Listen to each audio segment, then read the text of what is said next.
José, jet flingen weg. En wenn ze de flingen weg jet, dan vinkt hij door een toos met geld. Hij heeft de toos op, hij kijkt door in, hij vinkt door geld in. En hij jet een dorp en hij zegt, deze toos moet ik teruggeven, dat is niet mijne.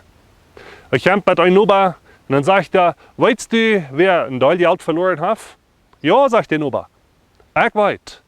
Juan. Een andere opa in het dorp, die heeft een toos met geld verloren. José jet naar Juan en dan zegt hij, hast geld verloren? Yes, zegt Juan, ik heb geld verloren.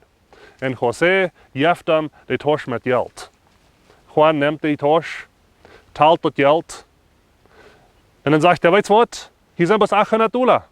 Hier weer nog bij $900. $100 wil ik de persoon geven, wer het gevonden had. Maar die hast die $100 gestohlen van hier. Nu go bloß weg. Die bist ein Stehler. José wird het zeer amakkelijk. Hij zegt, ik ben niet een Stehler.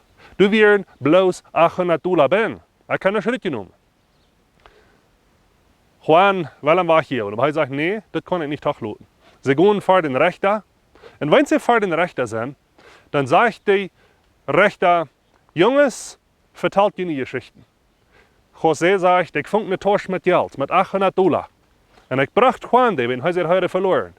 En Juan zegt, du wirst $900 ben. Du wirst niet $900 ben. Der Rechter heeft die Geschichten angehoord. En dan zegt der Jongens, ik geloof je allebei.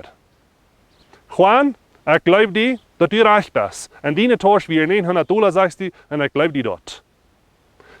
José, du sagst, du wirst bloß $800 in diese toos. Ik geloof die dat. Want die nicht abrechtig wirst, wirst du das Geld nicht an die gebracht. Ich bin auf eine Entscheidung gekommen. Diese toos mit $800 sind nicht deine, Juan. Ja, José, hij kann sich die mitnehmen. Und die wacht, dat die weer wat die toos brengen met $900 door ben. En hij verspielt al het geld. Spricha, Kapitel 11, Vers 3 sagt, wer abrechtig ist, wird durch seine Abrechtigkeit wiederkommen, wird leben, wird vorabkommen. Aber wer unabrechtig ist, wird ankommen, wird verspielt, wird wahrgenommen durch seine Unabrechtigkeit.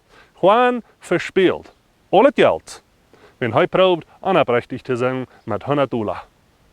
Wel vaker im Leben habe ich eine Gelegenheit, eine kleine Unabrechtigkeit zu beginnen.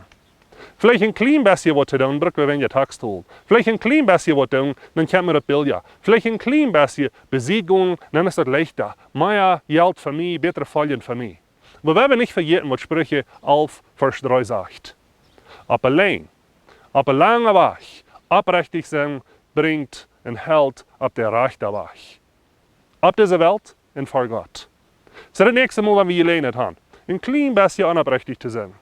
Wenn es dann mehr Geld für uns merkt, dann werden wir entscheiden. Will ich nicht kurz unabrechtig sein und mehr Gewinn haben? Oder will ich allein auf den rechten Weg bleiben und vor Gott abrechtig sein?